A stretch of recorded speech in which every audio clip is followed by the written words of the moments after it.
हमारा भी एक जमाना था, खुद ही स्कूल जाना पड़ता था क्योंकि साइकिल बस आदि से भेजने की रीत नहीं थी। स्कूल भेजने के बाद कुछ अच्छा बुरा होगा ऐसा हमारे माँ बाप कभी सोचते भी नहीं थे।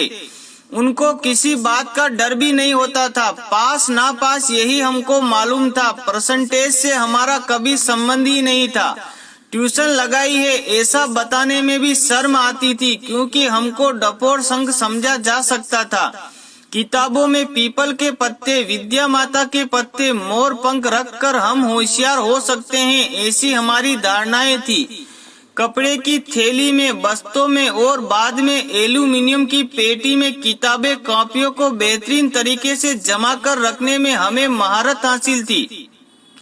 हर साल जब नई क्लास में बस्ता जमाते थे उसके पहले किताबें कॉपी पर ऊपर रद्दी पेपर की जिद चढ़ाते थे और ये काम एक वार्षिक उत्सव या त्योहार की तरह होता था।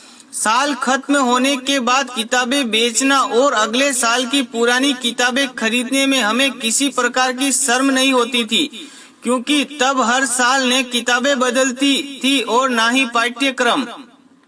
हमारे माता पिताजी को हमारी पढ़ाई का बोझ है ऐसा कभी लगा ही नहीं। किसी दोस्त के साइकिल के अगले डंडे पर और दूसरे दोस्त की पीछे कैरियर पर बिठाकर गली गली घूमना हमारी दिनचर्या थी। इस तरह हम ना जाने कितना घूमा होंगे। स्कूल में सर के हाथ से मार खाना, पैर के अंगूठे पकड़कर खड़े रहना और कान लाल होने तक मरोड़े जाते वक्त हमारा ईगो कभी आड़े नहीं आता था। सही बोले तो ईगो का क्या मतलब होता है ये हमें मालूम ही नहीं था। घर और स्कूल में मार खाना भी हमारे दैनिक जीवन की एक सामान्य प्रक्रिया थी। मारने वाला और मार खाने वाला दोनों ही खुश रहते थे।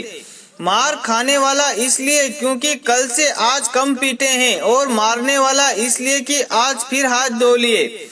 बिना चप्पल जूतों के और किसी भी गेंद के साथ लकड़ी की पट्टियों से कहीं पर भी नंगे पैर क्रिकेट खेलने में क्या सुख था वे हमको ही पता था। हमने पॉकेट मनी कभी भी मांगी ही नहीं और पिताजी ने भी दी नहीं, इसलिए हमारी आवश्यकता भी छोटी छोटी सी थी। साल में कभी कभार एक आध बार सेव, मिक्सर, मुरमुरे, बेल खा लिया तो बहुत होता था। उसमें भी हमें बहुत खुश हो लेते थे।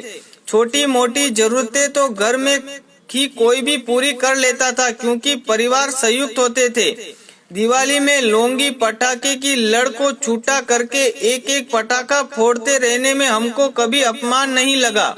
हम हमारे माँ बाप को कभी बता ही नहीं पाए कि हम आपको कितना प्रेम करते हैं क्योंकि हमको आई लव यू कहना आता ही नहीं था। आज हम दुनिया के असंख्य धक्के और टोंट खाते हुए और संघर्ष करती हुई दुनिया का एक हिस्सा हैं।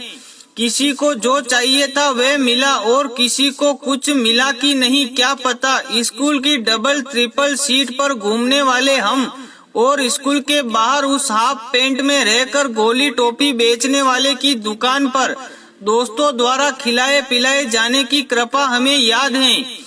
वे दोस्त कहाँ खो गए, वे बेर वाली कहाँ खो गई, वे चूरन बेचने वाली कहाँ खो गई पता नहीं। हम दुनिया में कहीं भी रहें पर यह सत्य है कि हम वास्तविक दुनिया में बड़े हुए हैं। हमारा वास्तविकता से सामना वास्तव में ही हुआ है। कपड़ों में सिलवटें ना पड़ने देना और रिश्तों में औपचारिकता का पालन करना हमें जमा ही नहीं।